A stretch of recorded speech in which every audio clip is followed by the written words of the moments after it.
تصویر میں موجود نظر آنے والا شخص جن کا نام احسن اقبال ہے، پاکستان کی بربادی کے پیچھے ان کا بہت اہم کردار تھا۔ اس آدمی کے وہ 5 منٹ تھے جس میں یہ چاہتا تو پاکستان کی تقدیر بدل سکتا تھا۔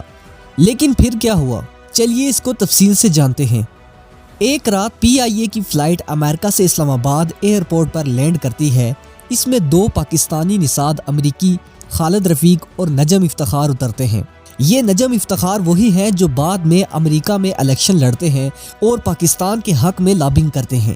یہ دونوں دوست بھی تھے اور ان کا مشترکہ دوست بل گیٹس اس وقت کمپیوٹر کی دنیا کا بادشاہ بن چکا تھا۔ ان دونوں کے پاس پاکستان کی تقدیر بدلنے کی کنجی تھی، یعنی بل گیٹس تھا۔ بل گیٹس پاکستان میں مائکروسافٹ کا سیٹ اپ بنانا چاہتا تھا۔ اس نے ان دونوں دوستوں کو کہا کہ پاکستان میں میری وزیراعظم سے ملاقات کا بندوبست کریں۔ دونوں دوست پاکستان کا بہتر مستقبل آنکھوں میں سجائے اسلام آباد اترتے ہیں اور اگلے 10 دن لگاتار کوشش کرتے ہیں کہ کسی طرح اس وقت کے وزیراعظم نواز شریف سے ملاقات ہو جائے تاکہ بل گیٹس کی آفر کے بارے میں بتا سکیں اور ٹائم لے سکیں۔ ان 10 دنوں میں ملاقات تو دور کی بات، فون پہ بھی بات نہ ہو سکی، مگر ان کوششوں کا ایک فائدہ ضرور ہوا کہ ان کو وزیر پلاننگ احسن اقبال سے ملاقات کا 5 منٹ کا ٹائم مل گیا۔ اسی کو غنیمت جانتے ہوئے کہ جب وزیر صاحب کو بل گیٹس کی آفر کا پتہ چلے گا وہ اسی وقت وزیراعظم سے ملاقات کروا دیں گے۔ خیر ملاقات ہوئی اور اس میں دونوں دوستوں نے بڑے جوش سے بل گیٹس کی آفر کا بتایا کہ بل گیٹس پاکستان میں IT پارک بنانا چاہتے ہیں۔ احسن اقبال نے بد دلی سے پوچھا کہ پارک میں کمپیوٹر والے جھولے ہوں گے؟ دونوں دوست حیران ہو کر رہ گئے اور تفصیل بتائی کہ یہ کمپیوٹر کی فیلڈ میں پاکستان میں انقلاب آ جائے گا، مگر وزیر صاحب ابھی تک بات ہی نہیں سمجھ رہے تھے۔ وزیر صاحب بات آگے بڑھانے کی بجائے کہنے لگے، یوں کہیں نا بل گیٹس ہم سے کمانا چاہتا ہے، بزنس کرنا چاہتا ہے۔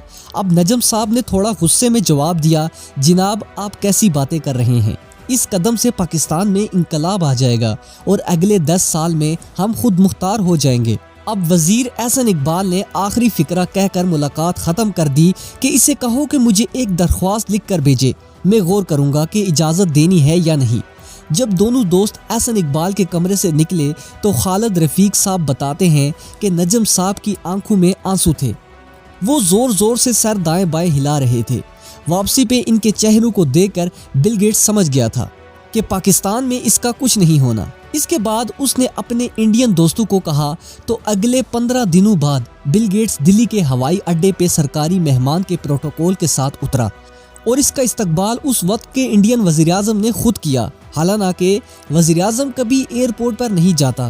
انڈین گورنمنٹ اور بل گیٹس کے درمیان ایک تاریخی معاہدہ ہوتا ہے جس میں مائکروسافٹ نے ایک سافٹ ویئر انجینئرنگ کا شہر بسانا تھا جس کے لیے جے پور کو چنا گیا۔ اس معاہدے کی ایک اور خاص شک یہ تھی کہ 2004 سے ہر سال 2000 IT انجینئرز کو امریکہ کا ویزا ملے گا اور 500 انجینئرز کو گرین کارڈ ملے گا۔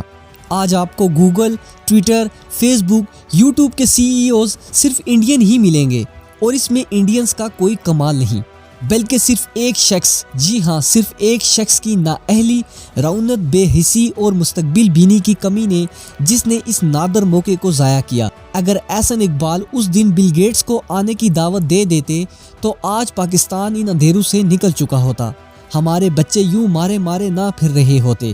نجم صاحب تو فوت ہو گئے ہیں، مگر خالد صاحب آج بھی اکثر دوستوں میں بیٹھ کر آہیں بھرتے ہیں۔ ناظرین، ان قصوں اور واقعات پر جب نظر پڑتی ہے تو خون کھولنے لگتا ہے کہ یہ آمر، یہ ارباب اختیار کس قدر نالائق اور مفاد پرست ہیں، جنہوں نے کبھی پاکستان کی ترقی کا سوچا ہی نہیں۔ بزدلوں چوروں کو پکڑ کر اقتدار میں لا کر بٹھا دیا جاتا ہے جو عوام کو ایک روڈ گلی بنا کر دینے کو ترقی سمجھتے ہیں۔ دن رات عوام کا خون چوستے ہیں اور بے وقوف عوام اس پر بیم بجاتی ہے۔ یاد رکھیے، جس ملک کے اندر ایجوکیشن نہ ہو، IT سیکٹرز نہ ہوں، فارن انویسٹمنٹ نہ ہو، بزنسز کر کے باہر ملکوں کو ایکسپورٹ نہ کرتے ہوں، وہ ملک کبھی ترقی نہیں کرتا۔ اگر پاکستان میں انقلاب لانا ہے تو باہر ملکوں کی بڑی بڑی کمپنیز کو پاکستان میں لانا ہوگا۔ ناظرین، ہو سکے تو اس ویڈیو کو زیادہ سے زیادہ شیئر کیجیے گا اور ہمارے چینل ہسی انفو کو ضرور سبسکرائب کر لیجیے گا۔ ملتے ہیں کسی اگلی انفارمیٹیو ویڈیو میں۔ خدا حافظ۔